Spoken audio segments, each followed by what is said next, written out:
ನಿಮ್ಮ ನಿಶಾ ಗೋಳೂರು ಬೆಂಗಳೂರಿಂದ. ಲಾಸ್ಟ್ 2 ಡೇಸಿಂದ ಇನ್ಸ್ಟಾಗ್ರಾಮ್ ಓಪನ್ ಮಾಡಲಿ, ಫೇಸ್ಬುಕ್ ಓಪನ್ ಮಾಡಲಿ, Bigg Boss 12 Bigg Boss 12 Bigg Boss 12 ಯಾರು ಫೈನಲಿಗೆ ಬರ್ತಾರೆ, ಯಾರು ಕಪ್ನ ತಗೊಳ್ತಾರೆ ಅನ್ನೋದೇ ದೊಡ್ಡ ಚರ್ಚೆ ಆಗಿದೆ.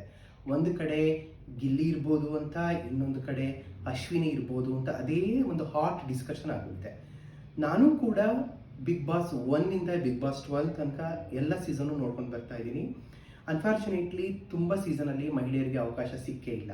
ಸೀಸನ್ 3ನಲ್ಲಿ ಶ್ರುತಿಯವರಿಗೆ ವಿನ್ನರ್ ಆಗಿ ಮಾಡಿದರು.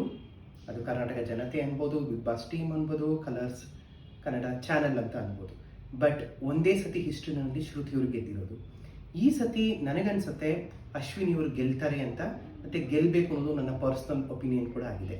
ಕಾರಣ ಇಷ್ಟೇ, ಎಲ್ಲರೂ ಗಿಲ್ಲಿ ಗಿಲ್ಲಿ ಗಿಲ್ಲಿ ಅಂತ ಇದ್ದಾರೆ. I am not against Gilli. Gilli ಅವರ ಕಾಮಿಡಿ ಸೆನ್ಸ್ನ ನಾನು ಕೂಡ ಅಪ್ರಿಷಿಯೇಟ್ ಮಾಡ್ತೀನಿ. ಆದರೆ ಅನ್ಫಾರ್ಚುನೇಟ್ಲಿ ಅವರಲ್ಲಿರ್ತಕ್ಕಂಥ ಸ್ಟ್ರೆಂತ್ ಅದು ಒಂದೇ. ಅದನ್ನು ಬಿಟ್ಟು ಯಾವುದೇ ರೀತಿಯ ಸ್ಟ್ರೆಂತನ್ನು ನಾವು ಅವ್ರ ಹತ್ರ ನೋಡೋಕ್ಕಾಗ್ತಾ ಇಲ್ಲ.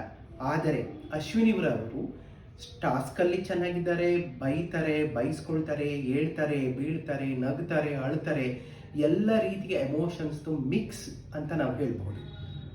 ಹಾಗಾಗಿ ನಾನು ಸಪೋರ್ಟ್ ಮಾಡೋದು ಅಶ್ವಿನಿಯವರಿಗೆ. ರನ್ನರ್ ಅಪ್ ಕೂಡ ಮಹಿಳೆನೇ ಆಗಬೇಕು, ಅದು ನಮ್ಮ ರಕ್ಷಿತಾ ಪುಟ್ಟಿ. ಇದು ನನ್ನ ಒಪಿನಿಯನ್. ನಿಮಗೇನು ಅನಿಸುತ್ತೆ ದಯವಿಟ್ಟು ನೀವು ಕಮೆಂಟ್ ಬಾಕ್ಸಲ್ಲಿ ತಿಳಿಸಿ. ಹಾಗೆ ನನ್ನ ಇನ್ಸ್ಟಾಗ್ರಾಮ್ನ ಯಾರೆಲ್ಲ ಫಾಲೋ ಮಾಡಿಲ್ಲ ದಯವಿಟ್ಟು ಫಾಲೋ ಮಾಡಿ, ಲೈಕ್ ಮಾಡಿ, ಶೇರ್ ಮಾಡಿ. ಬಾಯ್.